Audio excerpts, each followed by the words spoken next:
Have you ever wondered what happens when family loyalty collides with survival instinct in the most unforgiving place on earth? When blood ties become blood feuds, and the very people you trust most become the ones hunting you through endless wilderness? What I'm about to tell you will challenge everything you think you know about family bonds and human nature. On March 15, 2019, 3 members of the Kincaid family vanished without a trace from their remote homestead near Fairbanks, Alaska. By sunrise on March 16th, a search that would consume 847 square miles of Alaskan wilderness had begun. What authorities discovered wasn't a tragic accident or a case of people lost in the brutal cold. What they found was evidence of a family torn apart by greed, betrayal, and a decades-old secret that would transform brothers into enemies and turn the last frontier into a hunting ground.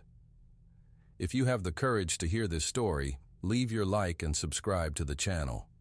But I warn you, this narrative contains shocking revelations about what family members will do to each other when millions of dollars and survival are on the line. Interior Alaska in March means temperatures that can drop to 40 below zero, where exposed skin freezes in minutes and the landscape stretches endless and white in every direction. The Kincaid homestead sat 47 miles northeast of Fairbanks, accessible only by a single dirt road that became impassable for 4 months every winter. This wasn't suburban Alaska where you could call for help and expect rescue. This was true wilderness, where the nearest neighbor lived 12 miles away, and cell phone service was a luxury that didn't exist. The Kincaid family had called this place home for 38 years. Robert Kincaid, the patriarch, was 71 years old that March, a man who'd built his life around the simple principle that Alaska rewarded the strong and buried the weak. He stood 6'2" even with the stoop that came from decades of hard labor, hands scarred from chainsaw work and carpentry, a thick white beard that never quite looked neat, no matter how often he trimmed it.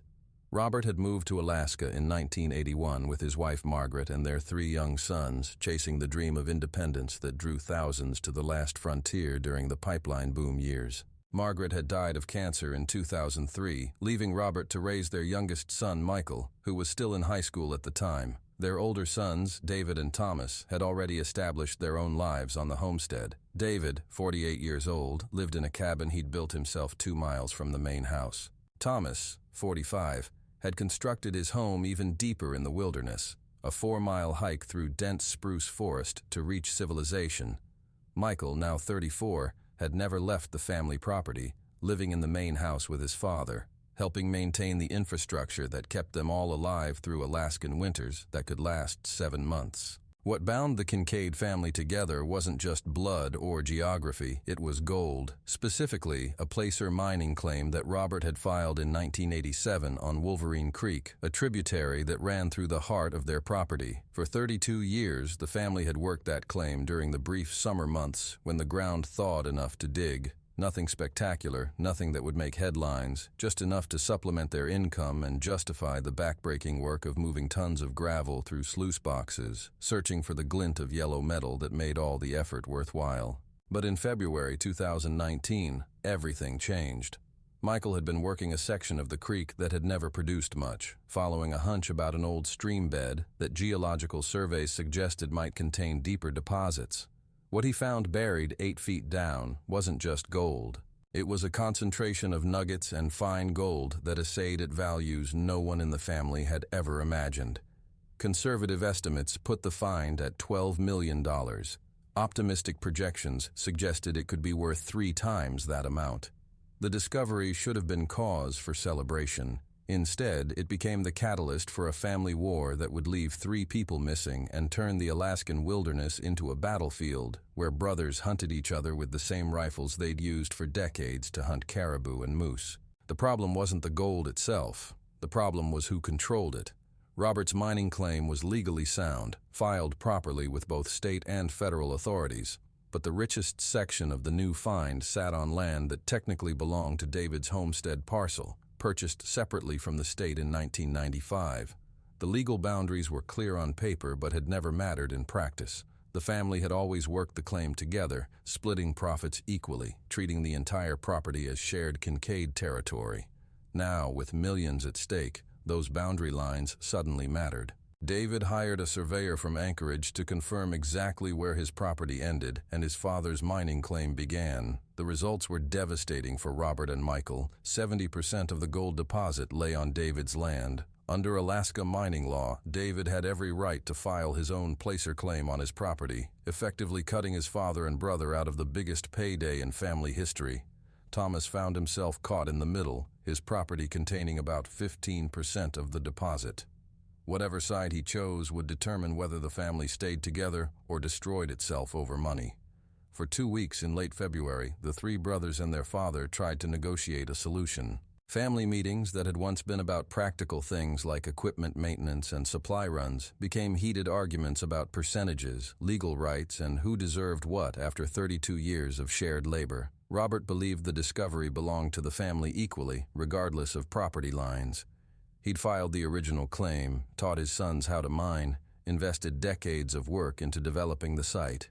David argued that land ownership was land ownership, that he'd bought his property with his own money and had every legal right to its mineral wealth. Thomas wanted to find a compromise that would keep the family together, but neither side seemed interested in backing down. The arguments grew more bitter as March arrived. David stopped attending family dinners. Michael started making comments about David's greed and betrayal of everything Dad taught us. Robert, caught between his love for his sons and his belief that the family should stick together, began talking about changing his will, about making sure David understood what choosing money over family would cost him. What none of them knew was that someone else had been watching their conflict unfold. Margaret's brother, Carl Henderson, lived in Anchorage and had maintained distant but cordial relationships with the Kincaids since his sister's death.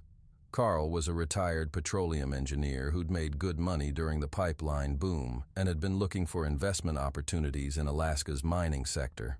When word reached him through family connections about the Kincaids' gold discovery, Carl began making his own plans. Carl understood something the arguing brothers didn't. Alaska's mining laws were complex, and family disputes over claims often ended up in federal court, where legal costs could consume most of the profits from even rich discoveries.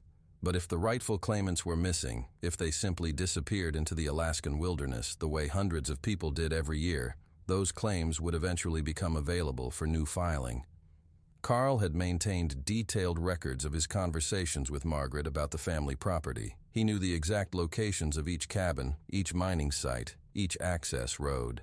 He'd visited twice since Margaret's death, ostensibly to pay respects and maintain family connections, but actually to scout the terrain and understand how isolated the Kincaids really were. 47 miles from town, no neighbors within shouting distance, and the kind of harsh climate that could explain almost any disappearance. On March 10th, Carl drove from Anchorage to Fairbanks, rented a snowmobile and cold weather gear, and told friends he was taking a week-long solo trip to photograph the aurora borealis. He'd done similar trips before, was known as an experienced outdoorsman, and no one questioned his story. What Carl actually did was begin surveillance of the Kincaid homestead, studying the family's routines, learning their schedules, and waiting for the perfect opportunity to implement a plan that would eliminate the current claimants and position him to file for the abandoned mining rights. Carl knew that Alaska's wilderness could hide almost any crime. Search and rescue efforts were limited by geography, weather, and resources. People went missing in Alaska every year and were never found. Bears, cold, getting lost, equipment failure, any number of natural explanations could account for disappearances. And if the missing people happened to be in the middle of a family dispute over millions of dollars, well, that would just add credibility to theories about them running away to avoid conflict.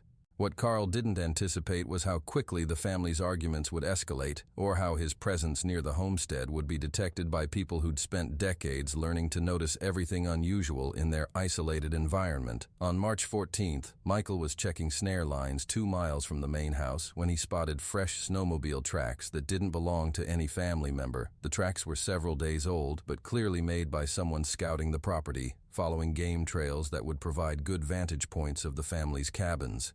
Michael followed the tracks for over a mile before losing them in an area where the rider had been careful to stick to wind-blown ridges where snow wouldn't hold clear impressions. That evening, Michael reported the discovery to his father and brothers. For the first time in weeks, the family's gold dispute took second priority to the question of who was watching them and why. Robert's first thought was federal agents investigating their mining operation, but their claims were legal and properly filed. David wondered if it might be claim jumpers, criminals who'd heard about their discovery and were planning a robbery. Thomas suggested it could be reporters or documentary filmmakers drawn by stories of family gold strikes. None of them considered the possibility that Margaret's brother was planning to murder them all and steal their claim. The family held an emergency meeting that night, the first time all 4 Kincaid men had sat around the same table in over 2 weeks. The kitchen of the main house felt smaller than usual, tension thick enough to cut with a knife. Outside, wind howled through the spruce trees, and snow pelted against windows that hadn't been cleaned since before the gold discovery changed everything. Robert spread a hand-drawn map of their property across the scratched wooden table, marking where Michael had found the snowmobile tracks. David studied the route with the analytical mind that had made him successful at equipment repair and maintenance. Thomas traced possible escape routes with his finger, thinking like the hunter he'd always been. Michael sat back in his chair, arms crossed, still angry about the property dispute but now focused on this new threat. "Whoever this is knows our routines," Robert said, his voice gravelly from decades of cigarette smoke and cold air. "These tracks follow the exact path someone would take to watch all 3 cabins without being seen from any of them." David nodded reluctantly. "Professional work, not some random hiker or lost tourist. This person understands surveillance." The irony wasn't lost on any of them. For weeks they'd been at each other's throats over gold that might now be threatened by an outside enemy. Nothing unified the Kincaid family like a common threat, and nothing reminded them how isolated and vulnerable they really were, like evidence that someone was hunting them. Thomas picked up the conversation. "Question is, what do they want? If it's the gold claim, they're going about it the hard way. Easier to file a legal challenge than skulk around in the woods taking pictures." "Unless they're not interested in legal challenges," Michael said quietly. "Maybe they figure dead men can't defend mining claims." The words hung in the air like smoke from the wood stove. All 4 men had lived in Alaska long enough to know that people disappeared regularly, that the wilderness was vast enough to hide almost any crime, and that law enforcement was stretched thin across distances that boggled the minds of people from the lower 48. Robert stood up slowly, his arthritic joints protesting the cold and the stress of the past month. "We need security measures. Starting tonight, no one goes anywhere alone. We establish check-in times, and we arm ourselves properly." The Kincaid family had always owned firearms. Alaska demanded it. Bears, both black and grizzly, roamed their property regularly. Moose during rutting season could be more dangerous than any predator. Wolves had been increasing in numbers, and a pack could take down a man if circumstances aligned wrong. But the weapons they'd relied on for protection against wildlife suddenly seemed inadequate for protection against human threats. David went to his cabin that night and returned with a scoped hunting rifle and boxes of ammunition. Thomas brought his shotgun and a pistol he'd carried during his brief stint working security in Anchorage. Michael cleaned and loaded the old military surplus rifle Robert had bought him for his 16th birthday. Robert himself carried a .44 Magnum revolver that had belonged to his father, a weapon powerful enough to stop a charging bear and accurate enough for precision work if necessary. They established a communication schedule. Every 4 hours, each family member would radio in his location and status using the CB radios they'd relied on for decades before cell phones made communication easier in populated areas. If someone missed a check-in by more than 30 minutes, the others would assume trouble and respond accordingly. The security measures should have made them feel safer. Instead, they created an atmosphere of paranoia that made the already strained family relationships even more difficult. Every shadow could hide a threat. Every unusual sound demanded investigation. Sleep became fitful and interrupted. Conversations turned to whispers. The gold discovery that should have brought prosperity had brought fear instead. Carl Henderson watched these developments through high-powered binoculars from a ridge overlooking the main house. He'd positioned himself in a natural blind created by fallen trees and rock outcroppings, a location that provided excellent visibility while keeping him hidden from casual observation. The extra security measures complicated his plans but didn't eliminate them. If anything, the family's obvious paranoia suggested they were vulnerable to psychological pressure. Carl had spent 40 years working in Alaska's oil industry, managing crews in remote locations, dealing with equipment failures and personnel problems in environments where mistakes could be fatal. He understood isolation psychology. He knew how quickly people could break under stress when they felt trapped and threatened. The Kincaid family was already fracturing over their gold dispute. A little additional pressure might cause them to make fatal mistakes. Over the next 2 days, Carl implemented a campaign of psychological warfare designed to increase the family's paranoia and force them into poor decisions. He left obvious signs of his presence. Boot prints in snow near water sources where family members would definitely see them, broken branches along hiking trails, cigarette butts in locations where they'd be discovered during routine patrols. Most effectively, Carl began moving their equipment. Nothing dramatic or obviously criminal, just small changes that would be noticed by people who knew every tool and supply cache on their property. A chainsaw moved from one shed to another. Fuel cans relocated from their usual storage area. Snowshoes hung on different pegs in the equipment shed. The psychological impact was devastating. The Kincaid family began to feel like prisoners on their own land, constantly watched, constantly threatened by an enemy they couldn't identify or locate. Sleep deprivation from increased security patrols made everyone irritable and prone to arguments. The gold discovery, which had initially caused their family conflict, now seemed secondary to the question of survival. Robert found himself making increasingly desperate decisions. He considered calling Alaska State Troopers, but what could he tell them? That someone had left boot prints on public land adjacent to their property? That equipment had been moved around but not stolen? Law enforcement dealt with real crimes, not paranoid fantasies from isolated families suffering from cabin fever. David suggested the family should leave temporarily, relocate to Fairbanks until spring when they could return with professional security or law enforcement backup. But leaving meant abandoning their claim to anyone who might want to file on their absence. Worse, it meant admitting defeat to whoever was stalking them. Thomas proposed a more aggressive approach. Set up ambush points along the most likely surveillance routes. Hunt the hunter. Force a confrontation that would end the psychological torture. But tracking someone through Alaskan wilderness in March was dangerous work even for experienced outdoorsmen, and their stalker had proven himself skilled at avoiding detection. Michael, the youngest and most hot-headed, advocated for splitting up to cover more ground, reasoning that whoever was watching them couldn't monitor all 3 cabins simultaneously if the family spread out across their property. The others recognized this as exactly the kind of mistake their enemy might be trying to provoke. On March 15th, the family's paranoia reached a breaking point. Michael discovered that someone had been inside the main house during the night, had gone through drawers in Robert's bedroom, had examined documents related to the mining claim and property ownership. Nothing was stolen, but the message was clear. No place was safe. No security measure was adequate. The violation of their home triggered something primal in the Kincaid men. This wasn't just about gold anymore. This was about family, about territory, about the fundamental right to exist without being hunted like animals in your own backyard.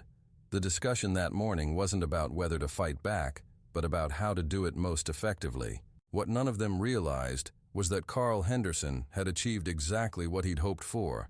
The family was making emotional decisions instead of rational ones. They were focused on immediate threats instead of long-term survival. Most importantly, they were about to make the crucial mistake of leaving their defensive positions to hunt an enemy who knew the terrain better than they did and had planned for exactly this scenario. The trap was set. The bait was their own anger and frustration.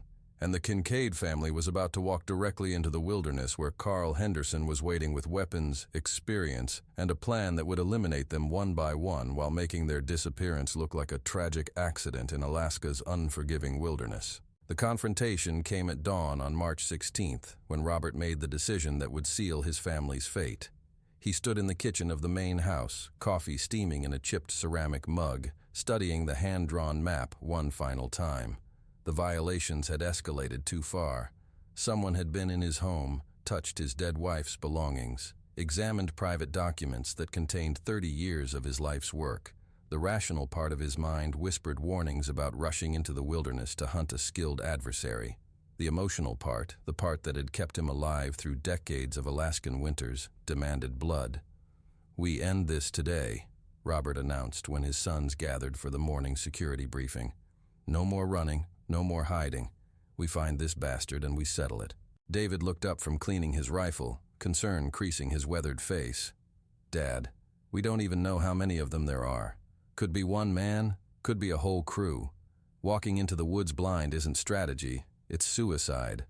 Staying here isn't working either, Michael countered, his voice tight with frustration. Every day we wait, they get bolder. Last night they were in our house. Tonight they might decide to burn it down with us inside. Thomas set down his shotgun and studied the map. If we're going to do this, we do it smart. Split into 2 teams. David and I take the north approach where those tracks were heaviest. Dad and Michael cover the south ridge where the equipment was moved. We stay in radio contact, and if either team makes contact, the other provides backup. Robert nodded slowly. The plan made tactical sense, even if the whole operation felt like desperation disguised as action. Remember, we're not looking for a fight. We're looking for answers. Who's watching us, what they want, whether we can negotiate, or if we need to involve law enforcement. But even as he said the words, Robert's hand rested on the grip of his .44 Magnum. Everyone in that room understood that negotiations in the Alaskan wilderness often ended with gunfire, and whoever had been stalking them wasn't likely to surrender peacefully when cornered.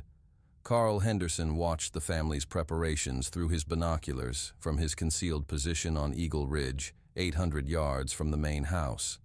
The high-powered optics allowed him to read lips, to see the weapons being checked and loaded, to observe the hand gestures and map pointing that indicated his psychological campaign had achieved its intended effect. The Kincaids were coming to him, abandoning their defensive positions, walking into terrain where he held every advantage. Carl's own preparations had been methodical and thorough. 3 different escape routes mapped and rehearsed, supply caches hidden at strategic locations, shooting positions selected for maximum effectiveness with minimal exposure. Most importantly, a plan that would eliminate the family members while creating evidence that they'd killed each other in their dispute over the gold claim. The beauty of Carl's strategy lay in its simplicity. Alaska's wilderness provided the perfect cover story. Family arguments over money led to violence every year, brothers shooting brothers, fathers killing sons, greed overwhelming blood ties when enough money was at stake. The authorities would find bodies scattered across miles of forest, evidence of internal conflict, and a gold claim worth millions that provided clear motive for murder. No one would look for outside involvement when the obvious explanation was family members destroying each other. Carl checked his rifle one final time, a precision instrument chambered in .300 Winchester Magnum with a scope capable of accurate shots at distances exceeding half a mile. He'd been shooting competitively since college, had won state championships in long-range rifle competition, understood ballistics and wind compensation the way most men understood driving cars. In the open terrain of interior Alaska, such skills made him effectively invisible to his targets while keeping them well within lethal range. At 7:30 that morning, the Kincaid family began their hunt. David and Thomas headed north, following game trails through dense spruce forest toward the ridgeline where surveillance tracks had been heaviest. Robert and Michael moved south, climbing toward elevated positions that would provide good visibility across the valleys where their equipment had been disturbed. Both teams carried radios, extra ammunition, and the grim determination of men who'd finally decided to confront whatever had been terrorizing them. What they didn't carry was experience in human tracking under combat conditions. The Kincaids were skilled hunters, capable of following moose and caribou across difficult terrain, reading sign and predicting animal behavior with accuracy developed over decades. But hunting animals and hunting humans required different skills. Animals followed predictable patterns based on food, water, and shelter. Humans could think, could set traps, could use the hunter's expectations against them. Carl had spent the previous week studying the family's movement patterns, learning their preferred routes, understanding how they approached unfamiliar terrain. He knew David would favor the high ground, seeking vantage points that provided good visibility. Thomas would move more cautiously, checking back trail frequently, worried about ambush. Robert would push forward aggressively, age and arthritis making him impatient with careful stalking. Michael would be the wild card, young enough to take risks, but experienced enough to spot obvious traps. The first contact came at 9:15 when David spotted movement on a distant ridgeline through his binoculars. A figure in winter camouflage moving between trees, too far away for identification but clearly human and clearly trying to avoid detection. David keyed his radio to alert the other team, but the transmission was cut short by the crack of a high-powered rifle echoing across the valley. Thomas, 50 yards behind his brother, saw David stumble forward and fall face first into the snow. The .300 Winchester Magnum bullet had struck David in the upper chest, the impact spinning him around before momentum carried him down. Thomas dropped behind a fallen log, his heart pounding as he tried to process what had just happened. Someone had shot his brother from long range, which meant a skilled marksman with professional equipment was hunting them. Thomas keyed his radio with shaking hands. "Dad, Michael, David's been shot. Sniper, long range North Ridge. I'm pinned down behind cover 200 yards south of checkpoint 3. Robert's voice crackled back through static. "How bad?" Thomas peered over the log at his brother's motionless form 30 yards away. Blood was spreading across the snow in a pattern that suggested arterial damage. David wasn't moving, wasn't responding to Thomas calling his name. Bad. Real bad. Maybe dead. The words hit Robert like physical blows. His eldest son, the boy he'd taught to fish and hunt and survive in Alaska's wilderness, was down and possibly dying while some unknown enemy used him for target practice. The rational part of Robert's mind screamed warnings about exposing himself, about walking into the same trap that had claimed David. The father's part didn't care about tactics or safety or anything except reaching his son. "We're coming," Robert transmitted. "Hold your position. Return fire if you can identify the shooter." But Thomas had no target to shoot at. The sniper's position was invisible from his location, hidden somewhere in the maze of rocks and trees that covered the North Ridge. Worse, moving to help David would require crossing open ground where the marksman could easily pick him off. Thomas found himself trapped behind inadequate cover, listening to his brother's labored breathing growing weaker with each passing minute. Carl Henderson had positioned himself perfectly for this scenario. His shooting position provided clear fields of fire across multiple approach routes while keeping him concealed from return fire. The first shot had been deliberately non-fatal, designed to wound David seriously enough to immobilize him, but not kill him immediately. Wounded prey drew rescuers into the open where they became easier targets. Through his scope, Carl could see Thomas hiding behind the fallen log, could see the spreading pool of blood around David's body, could track Robert and Michael's approach through the sparse forest to the south. Everything was proceeding according to plan. The family was reacting emotionally rather than tactically, making decisions based on desperation rather than survival instinct. Carl's second shot came 20 minutes later when Robert broke cover to sprint toward his wounded son. The bullet caught Robert in the left shoulder, spinning him around and dropping him to his knees 15 yards short of David's position. Robert's .44 Magnum flew from his grasp, landing in snow too deep to recover quickly. Pain flooded through his body like liquid fire, but Robert forced himself to keep moving, crawling forward on his belly toward David while blood soaked through his jacket. Michael watched his father fall and felt something cold and murderous settle into his chest. This wasn't random violence or robbery gone wrong. This was systematic elimination, professional work by someone who understood exactly what they were doing. The psychological campaign, the equipment moving, the home invasion, all of it had been designed to draw the family into this killing ground where they could be picked off one by one. Michael keyed his radio and spoke in a voice that sounded nothing like the young man who'd discovered gold just 1 month earlier. "Thomas, I'm going to circle around and flank this bastard from the east. Give me 15 minutes, then start putting rounds toward that ridgeline. Don't worry about hitting anything, just make noise and keep his attention." "Michael, no," Thomas responded. "We need to fall back, get help, call in law enforcement. Help is 47 miles away. Dad and David will be dead by the time anyone gets here. This ends now." Michael switched off his radio and began moving through the forest with the fluid silence of someone who'd spent his entire life in these woods. He understood the terrain better than any outsider could, knew every game trail and creek bed and rocky outcropping. If the sniper wanted to hunt Kincaids, he was about to learn that Kincaids could hunt back. Carl tracked Michael's movement through his scope for the first 100 yards, but the young man soon disappeared into terrain too dense for effective long-range shooting. Carl wasn't concerned. Michael was moving predictably, following the obvious flanking route that any hunter would choose. Carl had prepared for this possibility, had selected his position specifically because it provided multiple fallback positions and escape routes. What Carl hadn't anticipated was Michael's intimate knowledge of the land and his willingness to take risks that bordered on suicidal. Instead of following the logical approach route, Michael circled wide to the north, crossing a creek swollen with snowmelt and climbing through deadfall so thick it would have stopped most men. The detour added 2 miles to his approach, but brought him to within 300 yards of Carl's position, from an angle the sniper hadn't anticipated.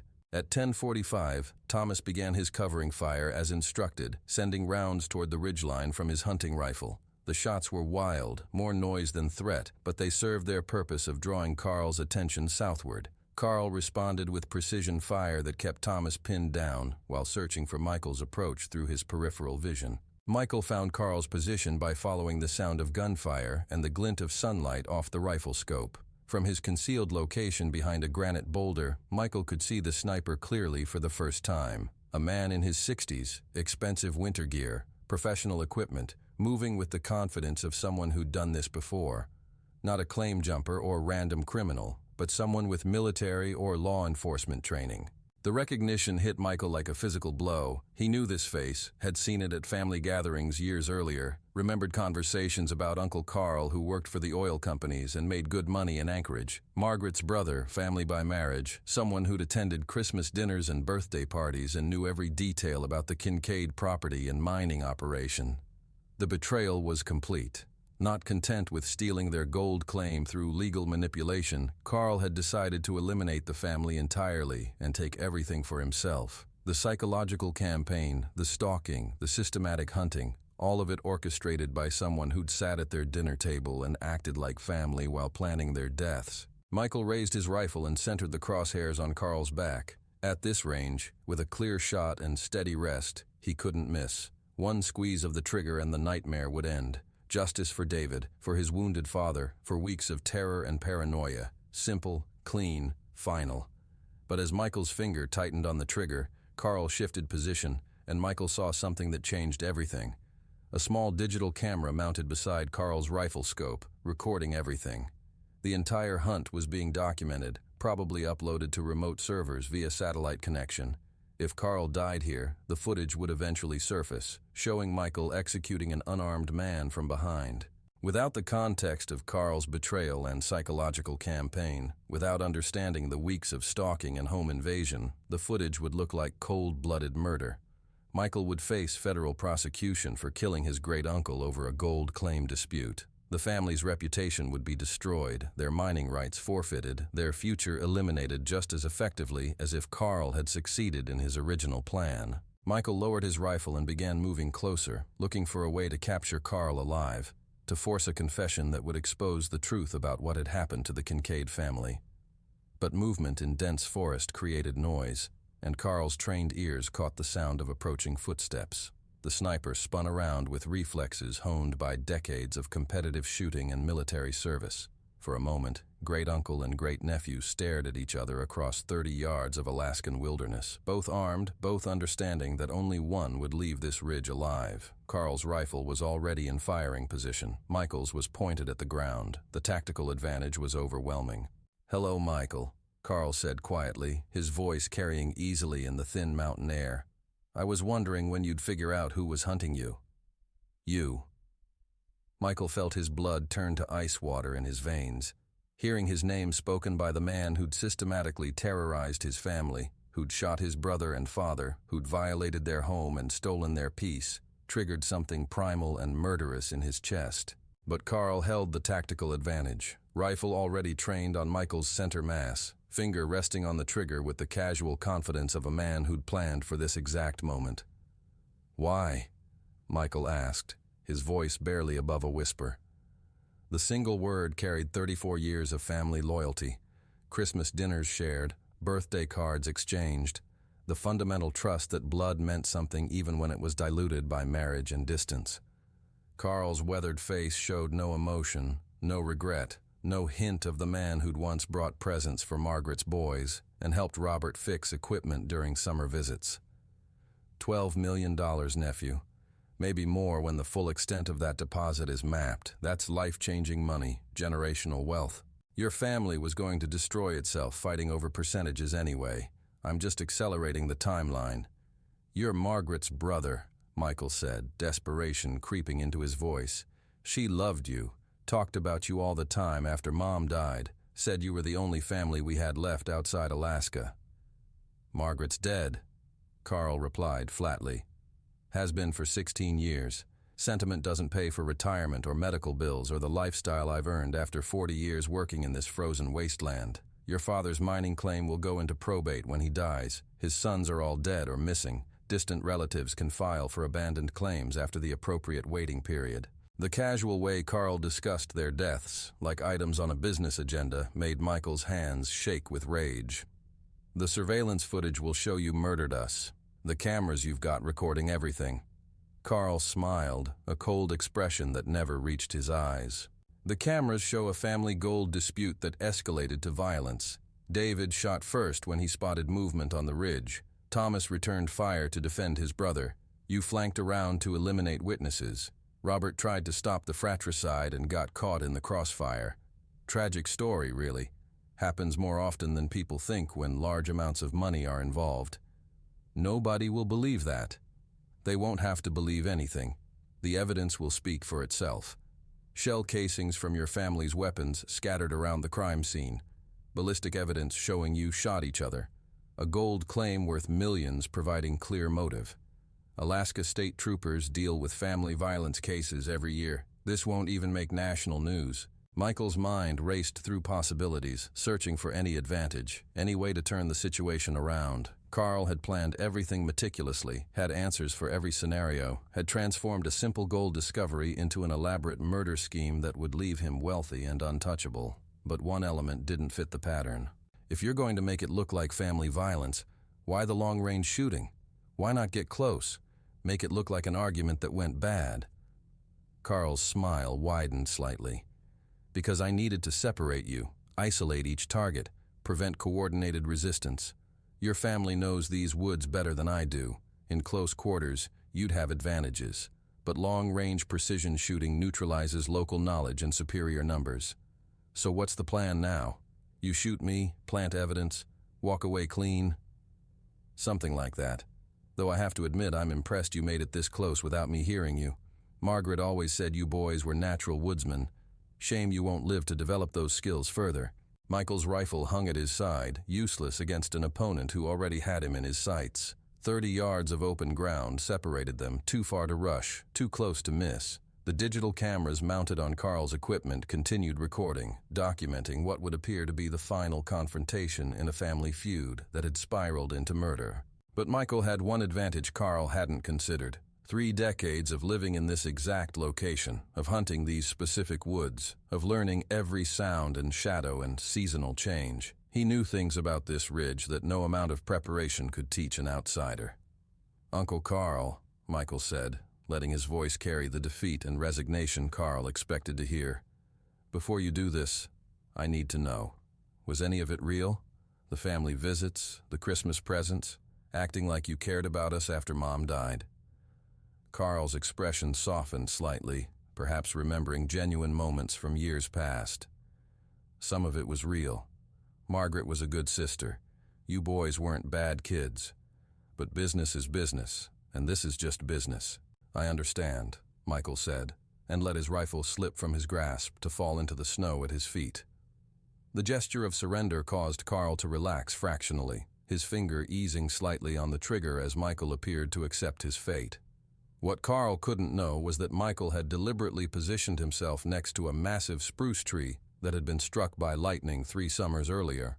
The tree still stood, but its internal structure had been weakened by the electrical damage, and strong winds had been working on it all winter. Michael had noticed the dangerous lean during his approach, had seen the stress fractures in the trunk, had positioned himself where the tree would fall if the right pressure was applied. Michael lunged sideways and threw his full weight against the damaged trunk. The lightning-struck spruce, already balanced precariously after months of wind loading, gave way with a crack like thunder. 60 feet of dying tree crashed down across the ridge, branches whipping through the air like massive clubs. Carl fired reflexively as the tree fell, but his shot went wide as he dove to avoid being crushed.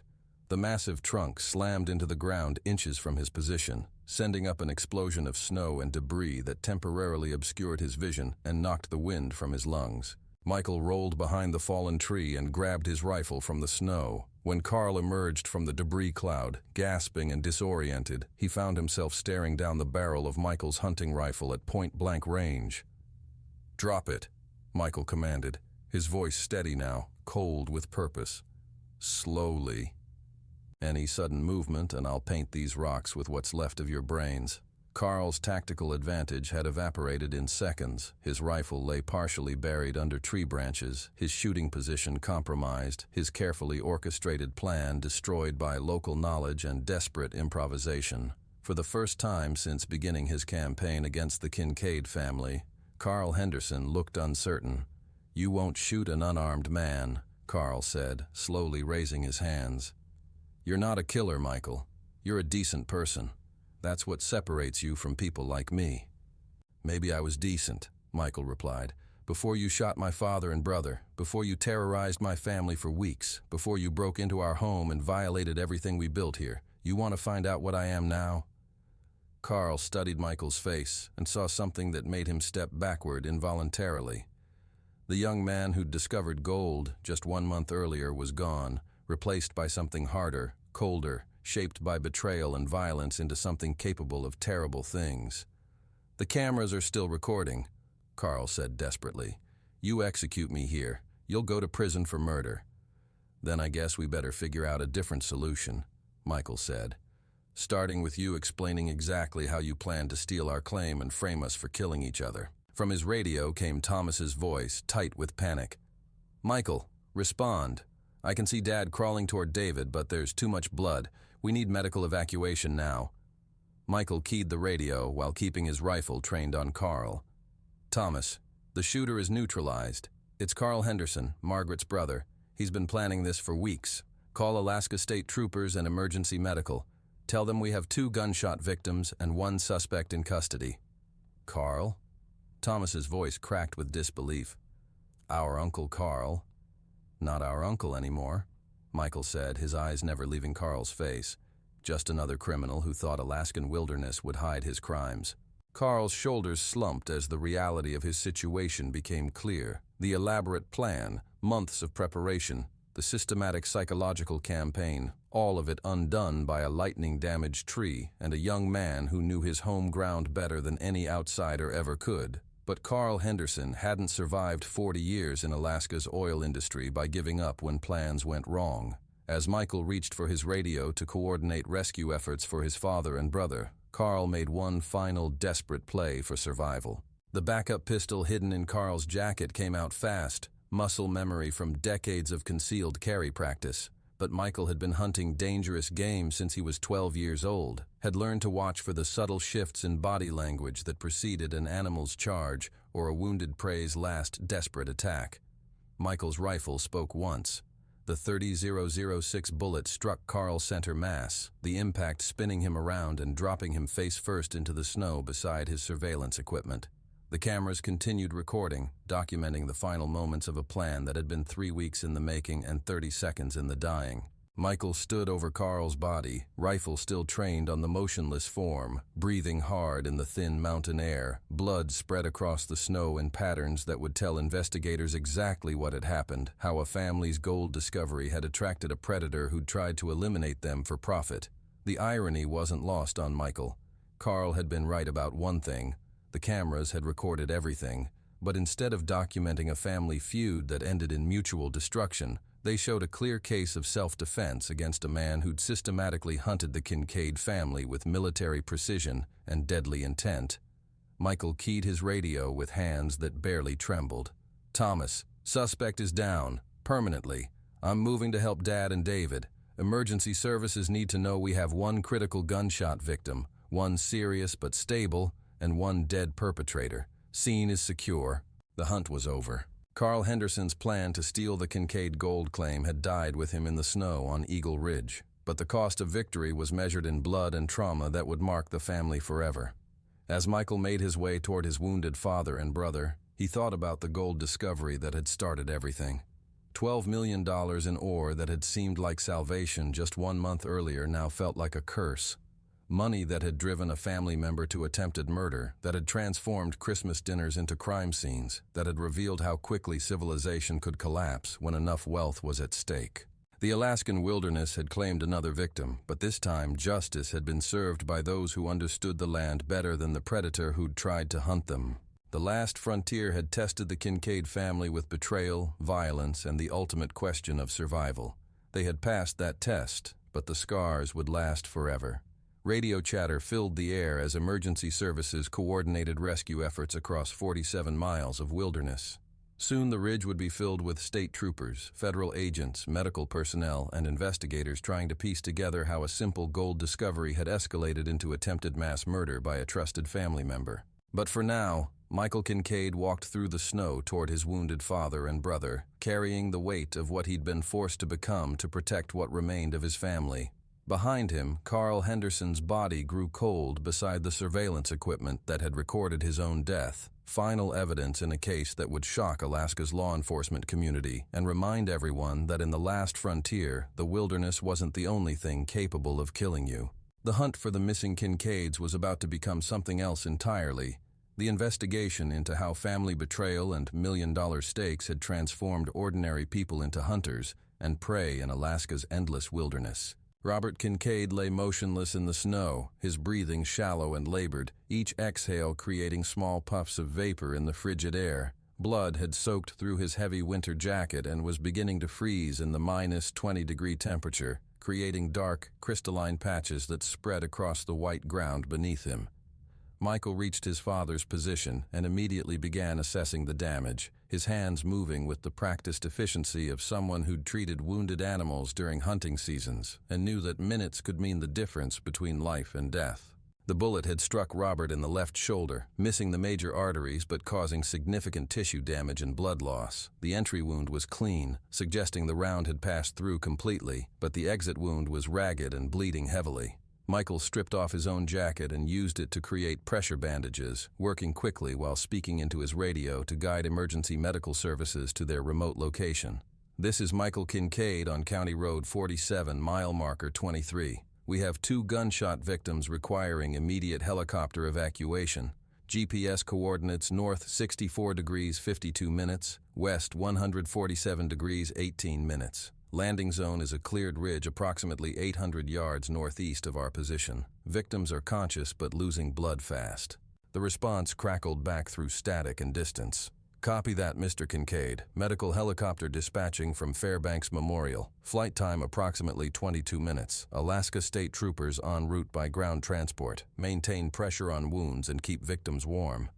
Michael moved to David's position, his heart sinking as he saw the extent of his brother's injuries. The high-powered rifle bullet had struck David in the upper chest, causing massive internal damage that was beyond Michael's ability to treat in the field. David's breathing was labored and irregular, his skin pale and cold to the touch, blood frothing at the corners of his mouth indicating probable lung damage. "David, stay with me," Michael said, kneeling beside his brother and checking his pulse. "Help's coming. Just hold on." David's eyes fluttered open, unfocused but aware. "Michael, what happened to the shooter?" "He's dead. Carl Henderson, Margaret's brother. He was planning to eliminate all of us and claim the gold for himself." David's face contorted with disbelief and pain. "Carl? But he was family. He came to Christmas dinner. He helped me fix my truck transmission 5 years ago." "Blood doesn't mean what we thought it meant," Michael said grimly, continuing to apply pressure to David's wounds. $12 million was enough to make him forget everything about family loyalty.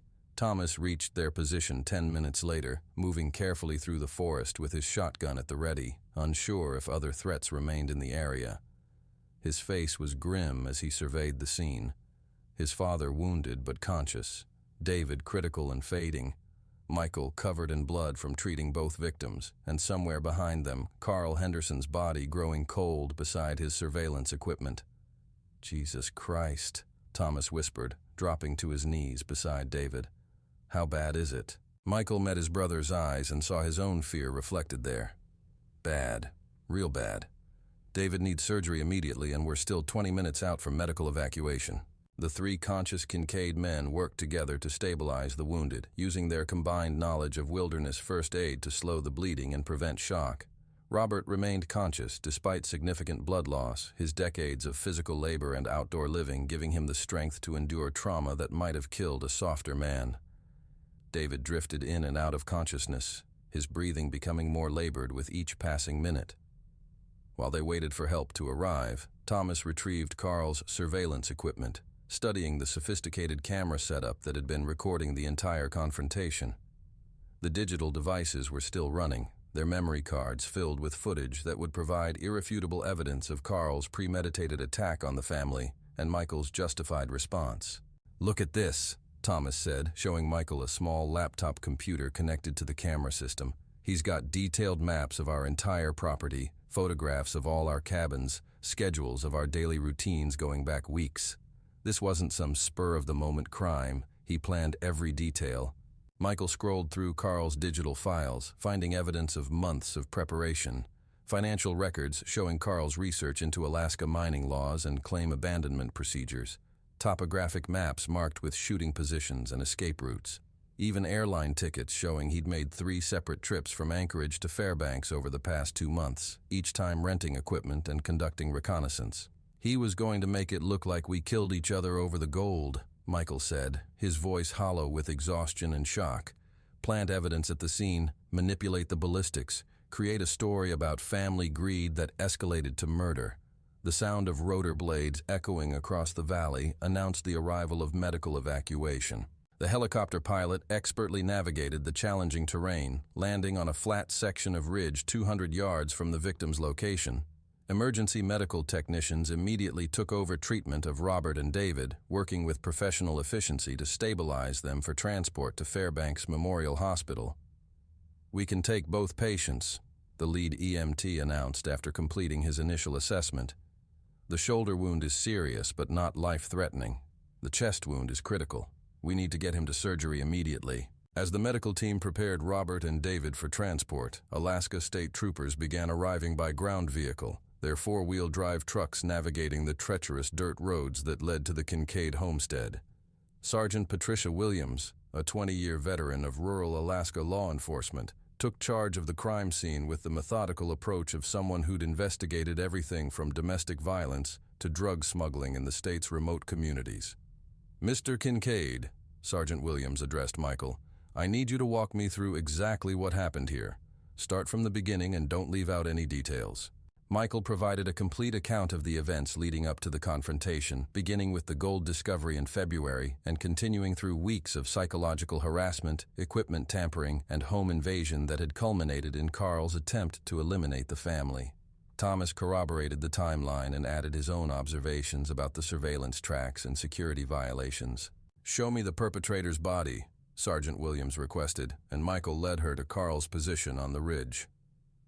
Carl Henderson lay where he'd fallen, his expensive winter gear and professional equipment creating a stark contrast with the crude effectiveness of Michael's hunting rifle. The backup pistol was still clutched in Carl's hand, providing clear evidence of his final attempt to kill Michael after being captured. "Self-defense," Sergeant Williams said after examining the scene. "Clear case. Perpetrator had already shot 2 family members and was attempting to eliminate the witness when you stopped him." The investigation expanded rapidly as additional law enforcement personnel arrived to process the crime scene. FBI agents from Anchorage joined the investigation due to the interstate nature of Carl's travel and the federal jurisdiction over mining claims.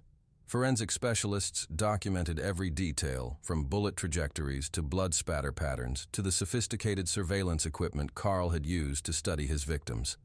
Carl's rental car, discovered parked on a logging road 3 miles from the Kincaid property, contained additional evidence of premeditation, maps, photographs, ammunition, and detailed notes about each family member's habits and vulnerabilities. Most damning was a handwritten timeline showing Carl's plan to eliminate the family over several days, making each death appear to result from escalating conflict rather than systematic murder. "Your uncle was a smart man," FBI Special Agent Rebecca Martinez told Michael during his formal interview. "This was one of the most sophisticated murder plots I've seen in 20 years of federal law enforcement. If he'd succeeded, we probably would have concluded that your family killed each other over the gold claim." The psychological impact of Carl's betrayal proved almost as devastating as the physical violence. Michael found himself questioning every family memory, wondering how many Christmas dinners and birthday celebrations had been attended by a man who was already planning their deaths. The violation of trust cut deeper than any bullet wound, leaving scars that would take years to heal.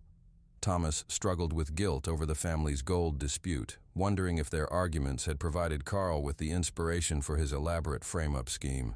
If we hadn't been fighting about property lines and percentages, maybe he never would have thought he could make our deaths look like family violence. He would have found another way, Michael assured his brother. Men like Carl don't need excuses to commit murder. They just need opportunities. The gold discovery created the opportunity. Our family arguments were just convenient cover story material.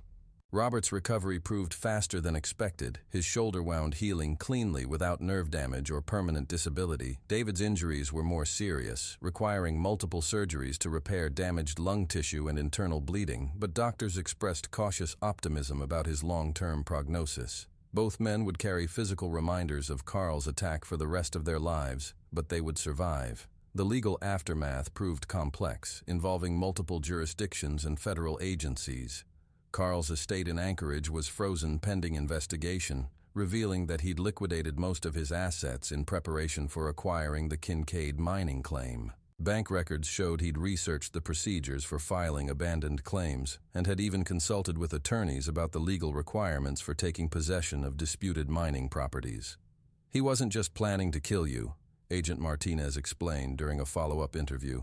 He'd already laid the groundwork to legally claim your property after your deaths. This was a comprehensive scheme that combined murder with bureaucratic manipulation. The Kincaid family's gold discovery, which had initially caused such conflict between the brothers, ultimately brought them closer together as they dealt with the aftermath of Carl's attack. The property line disputes that had seemed so important in February now felt trivial compared to the bonds of survival and shared trauma.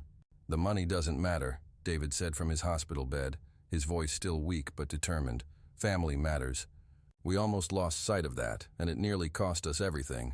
The mining claim itself remained valuable, with geological surveys confirming that the deposit contained even more gold than initial estimates had suggested.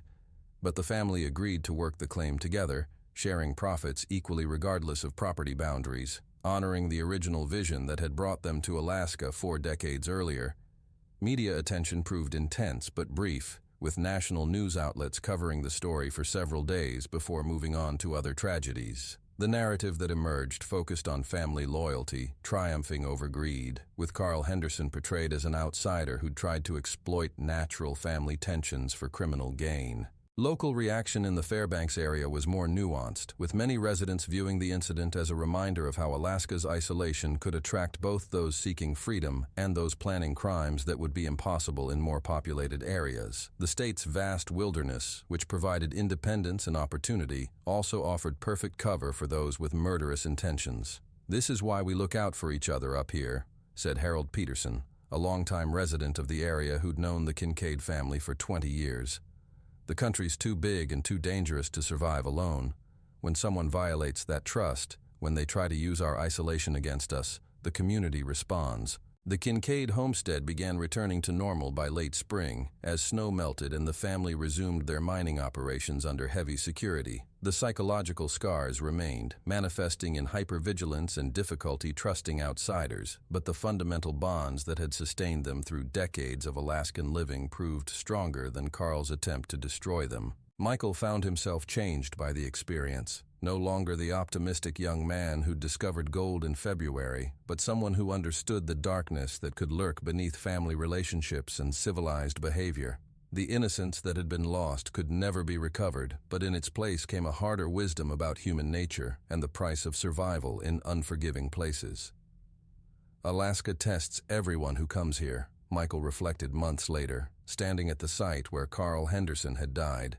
Some people pass the test by learning to work together, to depend on each other, to build something lasting.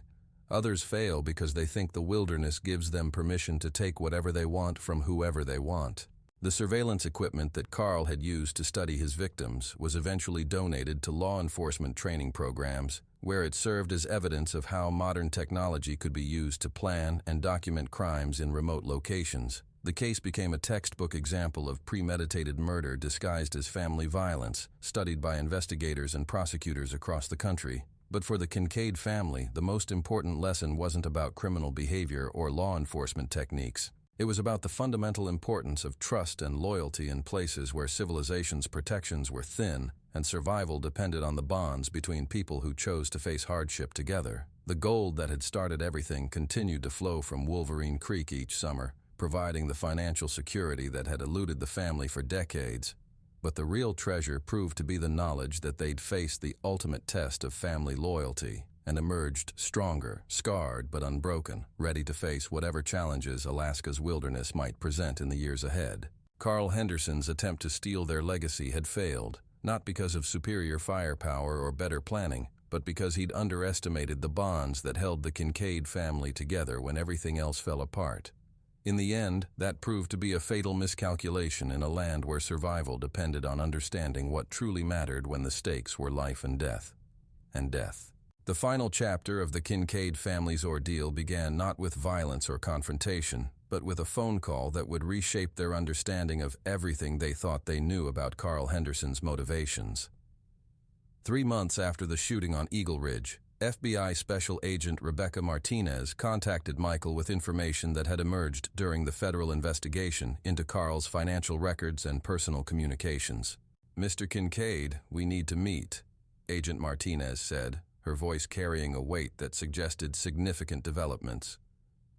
"There are aspects of your uncle's plan that we're still uncovering, things that go beyond what happened on your property." The meeting took place at the FBI field office in Anchorage, a sterile government building that felt alien to Michael after months of recovery in the familiar wilderness of his family's homestead. Agent Martinez spread a collection of documents across a conference table, each piece revealing another layer of Carl Henderson's elaborate scheme. "Your uncle wasn't working alone," Martinez began, her words hitting Michael like a physical blow. "We've identified at least 3 other individuals who were part of a larger conspiracy to acquire valuable mining claims across interior Alaska through systematic elimination of current claim holders." The Kincaid family survived their trial by ice and blood, but at a cost that gold could never repay. Michael still walks those ridges where he was forced to become something he never wanted to be. David carries scars that ache with every winter storm, and somewhere in Alaska's endless wilderness, other families face the same choice between survival and destruction when greed disguises itself as family.